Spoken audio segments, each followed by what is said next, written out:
Hey there, and welcome to what looks to be like a new episode of the Christian Women in Business and Leadership YouTube channel and podcast show. It's so great to have you here today. We are on the countdown to conference now, which is in Feb 2022, held at the Sunny Coast, which I'm very excited about. And today we've got one of our speakers joining us, Jody Barashef. Welcome, my love.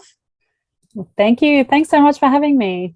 And Jordan is joining us all the way from Brisbane. So I'm in Sydney. You're actually at 12:15. I'm at 1:15. We're in the same country. And it's just very confusing. But welcome to the show today. Now, I'm so excited because we've invited you to come to conference to share two things. So we've got you sharing your story because you've had quite an interesting journey.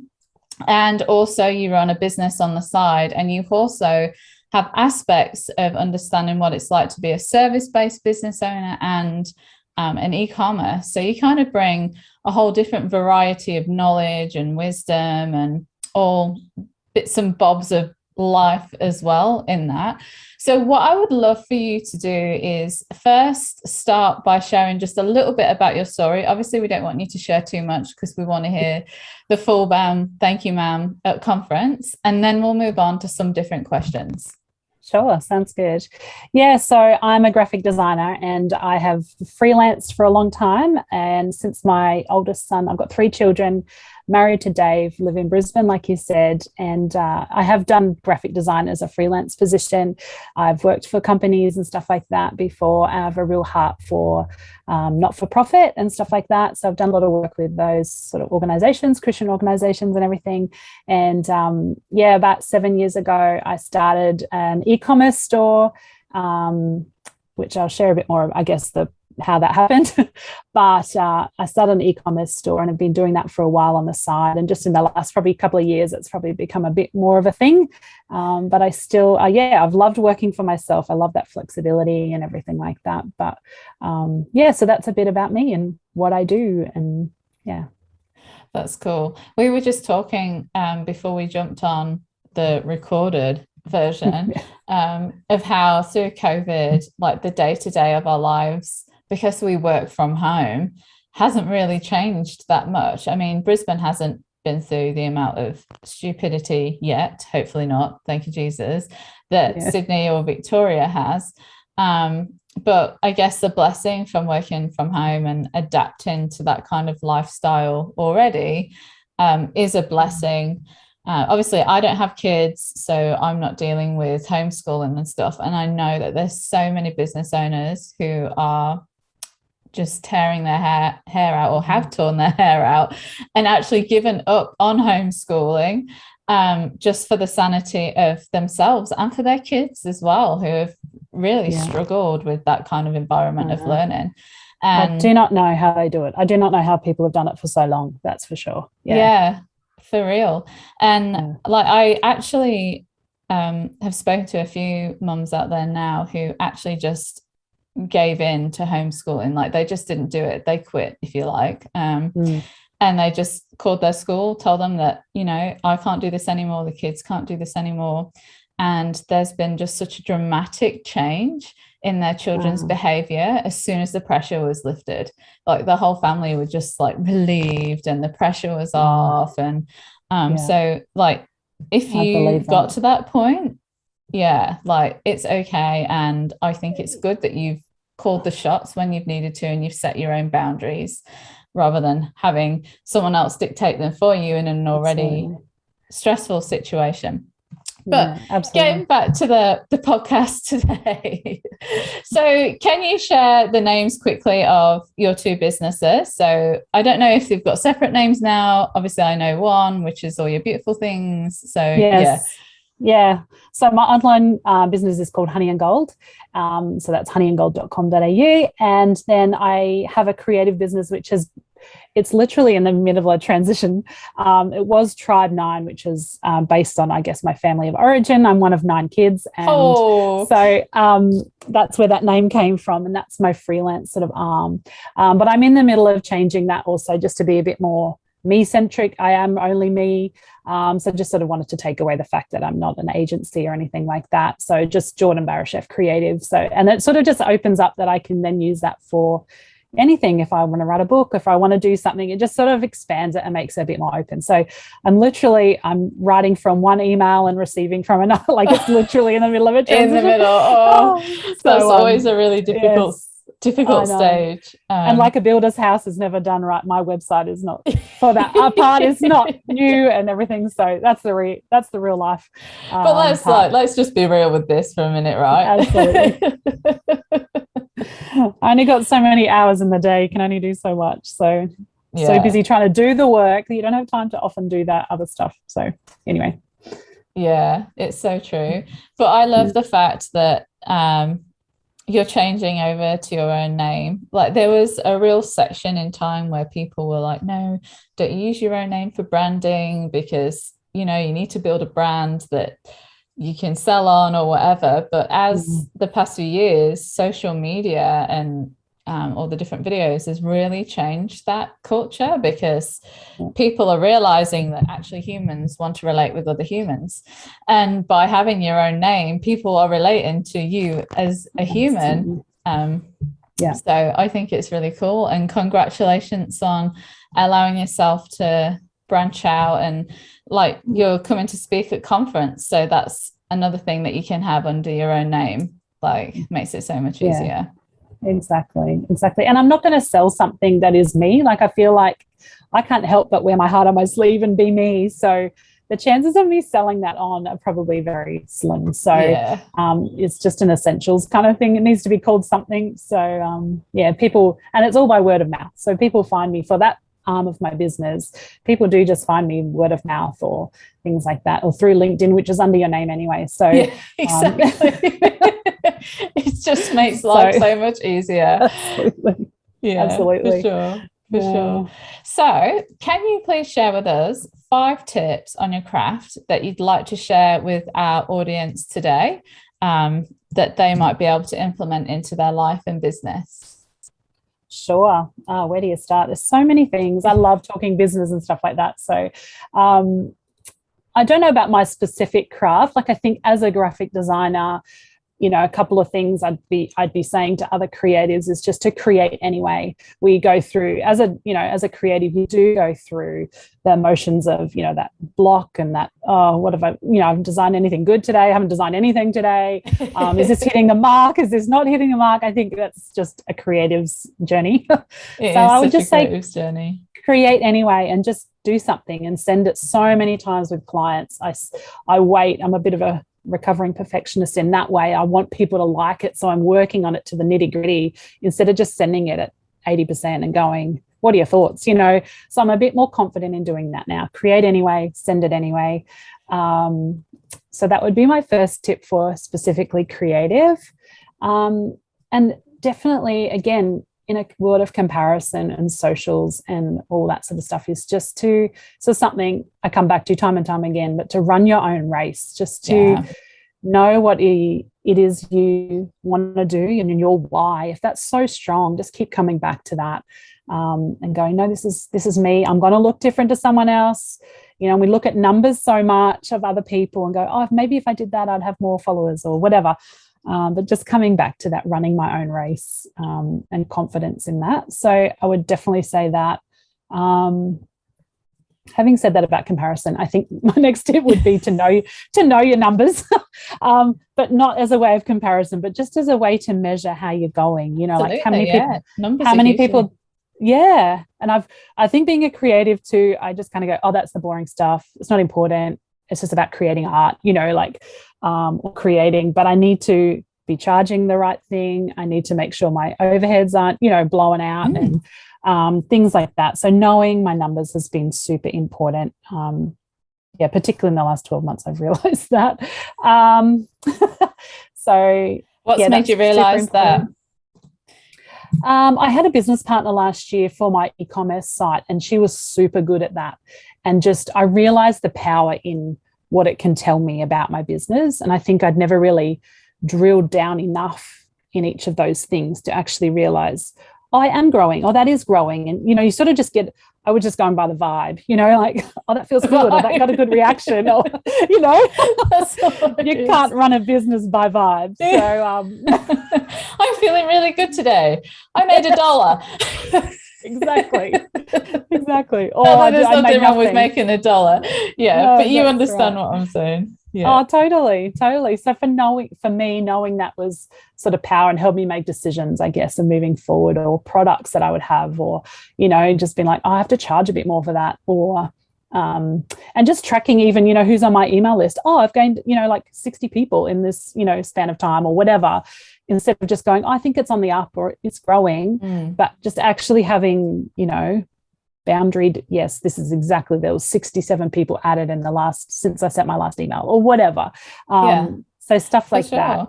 And it is like going into like running your own race and knowing your numbers. It is literally just knowing what numbers to focus on. So for example, I was just writing up our weekly heart mail for Christian Women in Business and Leadership, and I'm just a little off in my days this week.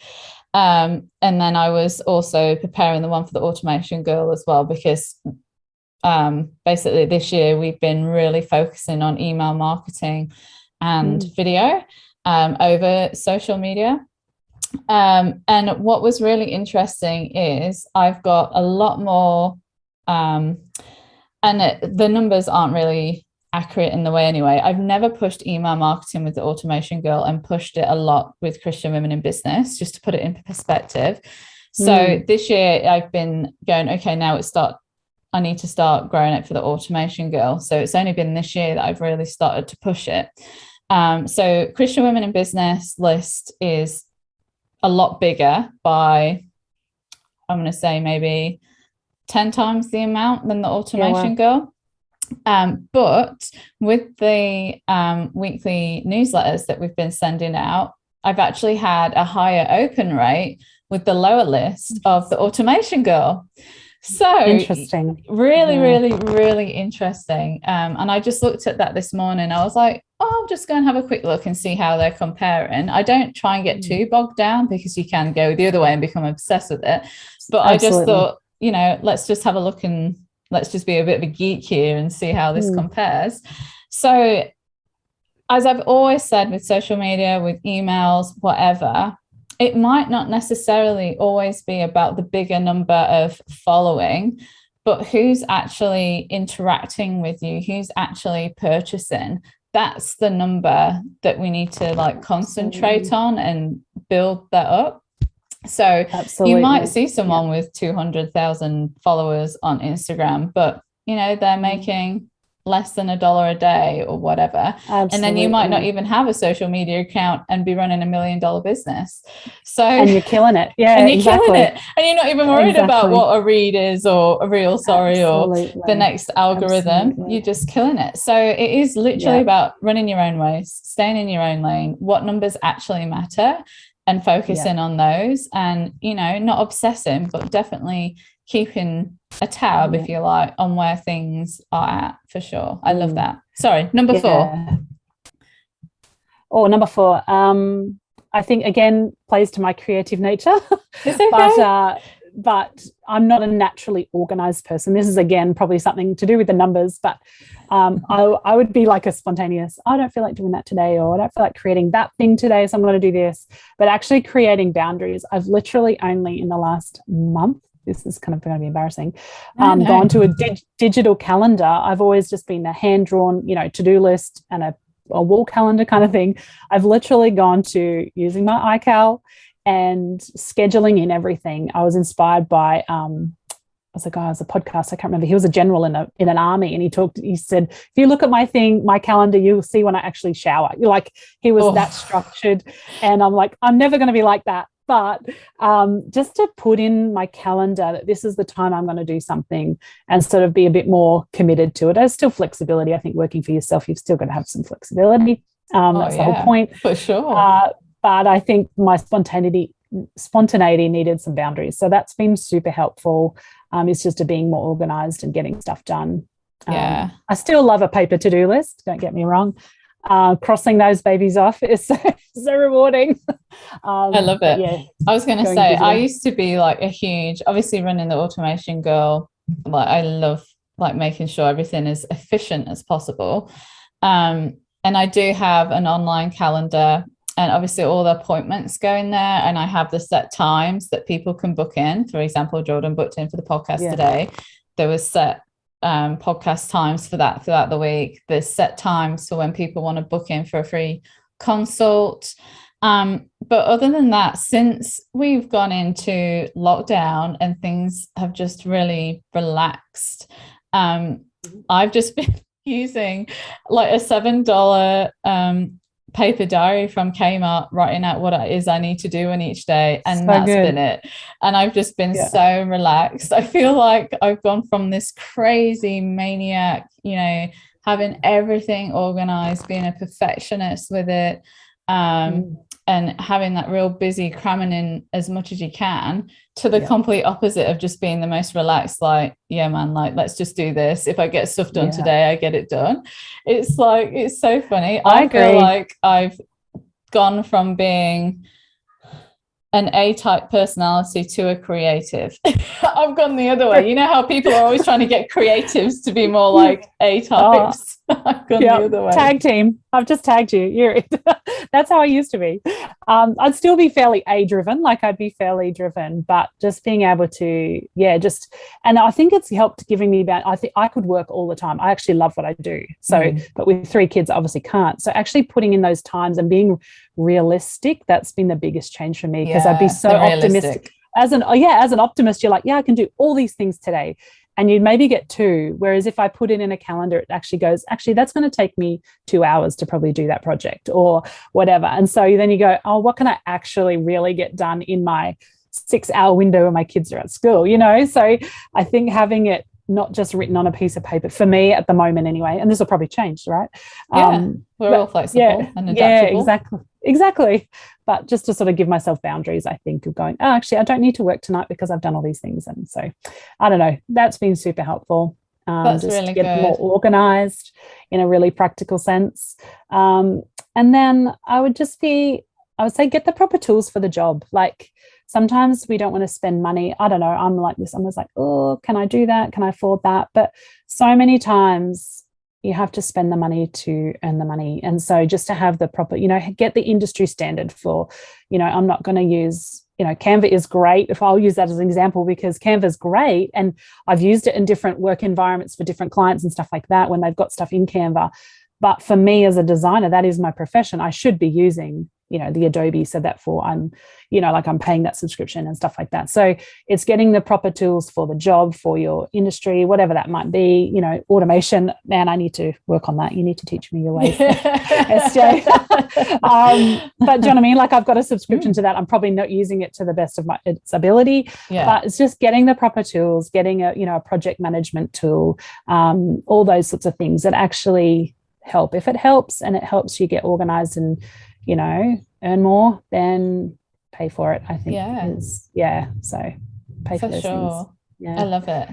And then the last thing I'd say, this is probably number 6, so sorry, I'm going that's over, all right. We've got a bonus one, people. We have a bonus. But just being confident in your gifting, and I guess this comes back to running your own race. It's just being confident in what you're doing, what God's gifted you with, and just being faithful to it. I think there's so much power in being faithful in the small things. I don't think we give acknowledgement to that often. So just being confident, in your gifting and faithfully serving that out. So they would be my tips for business. All right. So just a quick recap. We've got create anyway. So push through the boundaries if you're having a bit of a block or you're just not feeling it. Don't aim for perfection. Get to 80%. If you're a creative, get the feedback. Make sure you're on the right track, which you're probably going to save yourself a lot of time anyway, because if the client doesn't like it, you haven't gotten the whole 100%. Absolutely. Number 2 is run your own race. So know what it is that you want to do, and kind of keeping your eyes in your own lane, trying not to be swayed by the false sense of numbers. However, knowing your numbers and the right ones is just so important in business. Obviously, you don't have a business if you're not making money, you're just doing a hobby, which is fine if that's what you want to do. But if you're trying to put food on the table and pay staff, we need to start making a little bit more. Number 5 is creating boundaries. Even as a creative, just being generally more organized and getting stuff done, and understanding also the reverse of that, that knowing that when 4 o'clock comes around or whatever that time is for you, it's okay to put down the tools and go and be present with your family and do whatever the night things are for you. And then number 5, get the proper tools for the job. Absolutely 100% agree with this. It will make your life easier. I know it because I work in it. It's what I do. I set up what I like to call investments for people in their businesses. So it's not just we're just creating this automation. It's actually we're investing in your business into something that's going to serve you again and again and again, that in the long run will save you a hell of a lot of time, even down to having an online calendar. Like that will save you heaps of time. You're not backing and throwing, trying to work out time differences or all that. So even if you can set even that up, you will notice a massive difference. Absolutely. So thanks so much for sharing all those. They are awesome.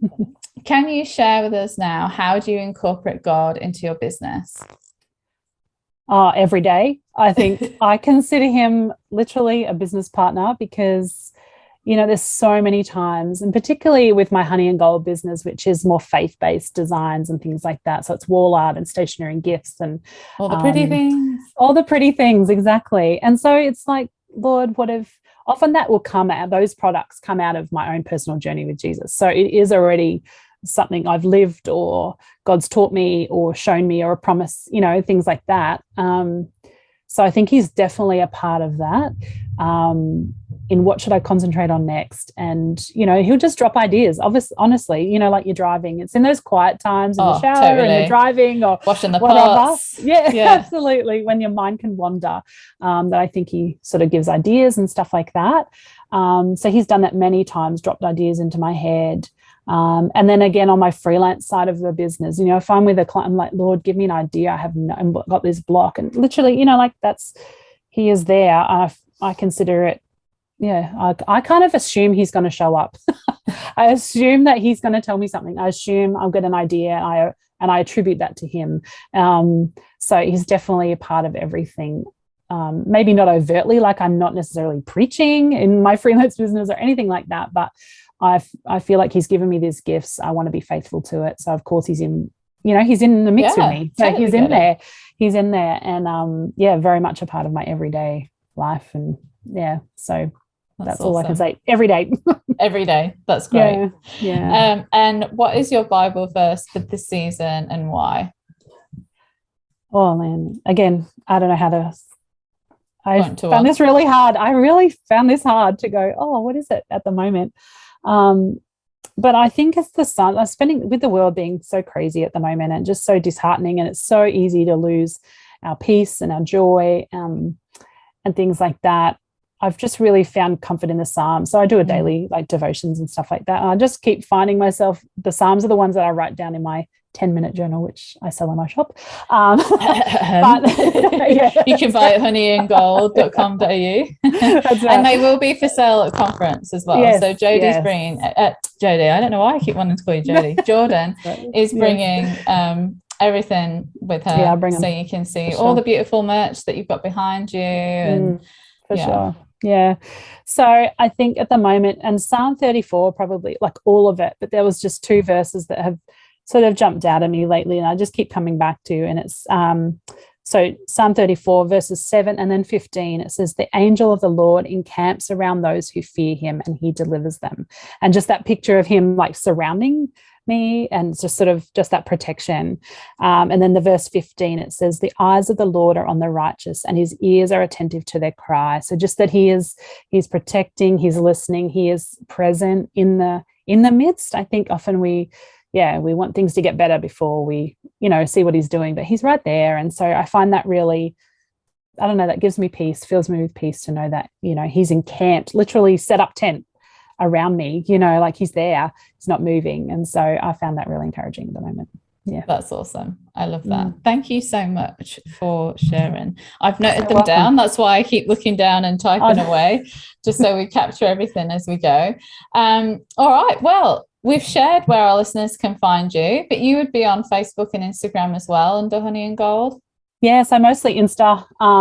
So Honey and Gold AU is my handle there, and do lots in stories. So follow along there. And yeah, in my feed, my freelance is just Jordan Barashef Design. So yeah, you can find me in those places. Yeah. Is there anything else you'd like to pass on to our listeners and watchers today before we end the call? No, I think just keeping on. I think you just have to keep doing the thing. If you know you're called to it, I think just keep going and pray. Like, ask God for wisdom. I think He gives that when we ask. You know, it's one thing He promises us in the Bible. You know, ask for wisdom and you'll receive it. And so, just praying for wisdom in your issue. You know, the issues that are at hand, and how to grow. So that's great. I know. One last question. Sorry. Yes. No. This is your first time to one of our conferences. Yes. What is it that you're most looking forward to about conference in Feb? I think just connecting with other women. I think hearing other people's stories. I love hearing story, and I think God, you know, Jesus spoke in stories all the time. So I love hearing that. Looking forward to meeting other like-minded people, because it can be lonely when you're working, particularly if you're working for yourself and you are working from home. It can be really lonely. So finding other women who are doing, you know, working for themselves and finding motivation, inspiration in that sort of space. I really am excited to meet everyone there and be a part of it. It's amazing what you've created, SJ. I love it. So yeah, super excited. That's good. Cool. Thank you. Well, thank you so much for coming on the show. It's been absolutely wonderful to have you. And next time we will be interviewing more speakers that are going to come to conference. So Jordan will be getting to learn about the other speakers too, as well as you guys. And I know that I'm really excited about it as well. Just seeing people in human form is going to be great. And it's a given that there will be lots of hugs just to prepare you. Can't wait. I can't wait. Well, I'm SJ. You're listening and watching the Christian Women in Business podcast and YouTube channel, and we'll catch you next time. Bye for now.